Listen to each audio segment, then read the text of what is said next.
रेखा जी स्वयं ये मान रही हैं कि उन्होंने वोट की चोरी की।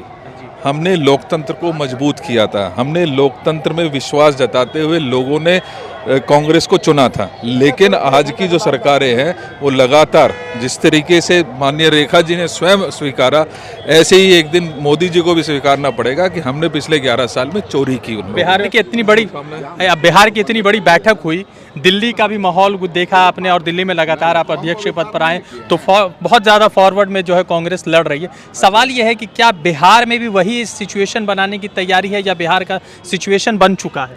देखिए, बिहार में लगातार हमारी जो ऑर्गेनाइजेशन है वो काम कर रही है और मुझे खुशी है इस बात की कि वोट चोरी का जो मुद्दा था वो यहाँ पे पूरी तरीके से जिस तरीके से माननीय राहुल गांधी जी ने उठाया और जो जन सैलाब उसके समर्थन में माननीय राहुल गांधी जी के समर्थन में आया, वहाँ से उससे निश्चित ही एक फिजा बदली है।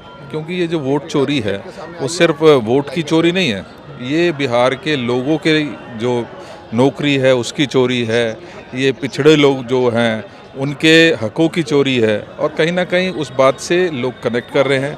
आज लोग इस उम्मीद में कांग्रेस की तरफ देख रहे हैं कि विकास जो रुका हुआ था वो आगे बढ़ेगा और उनकी चोरी को रोका जाएगा। एक सवाल है, दिल्ली का जब चुनाव हुआ तो आप लोगों ने तय कर दिया कि दो ही पार्टी रहेंगी, या तो कांग्रेस या बीजेपी, इसलिए केजरीवाल के खिलाफ आप लोगों ने बहुत मजबूती के साथ लड़ा, चूंकि एक ज़माने में वो भी आपके घटक दल हुआ करते थे लोकसभा में। देखिए, बात किसी के खिलाफ की लड़ने की नहीं है, हमने जो बेस्ट हम कर सकते थे, क्योंकि हम चुनाव में थे, 70 की 70 विधानसभाओं में चुनाव लड़ रहे थे और हमने एक बहुत बेहतर चुनाव लड़ा।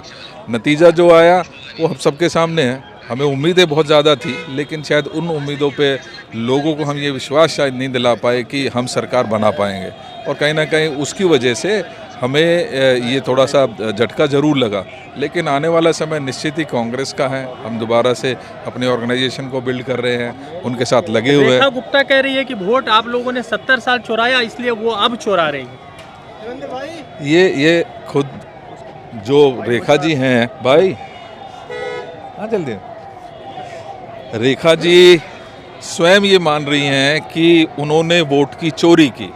हमने लोकतंत्र को मजबूत किया था, हमने लोकतंत्र में विश्वास जताते हुए लोगों ने कांग्रेस को चुना था। लेकिन आज की जो सरकारें हैं वो लगातार जिस तरीके से माननीय रेखा जी ने स्वयं स्वीकारा, ऐसे ही एक दिन मोदी जी को भी स्वीकारना पड़ेगा कि हमने पिछले 11 साल में चोरी की। बिहार में बन रही है सरकार, निश्चित बनेगी। द इंडियन खबर, सच आपके सामने।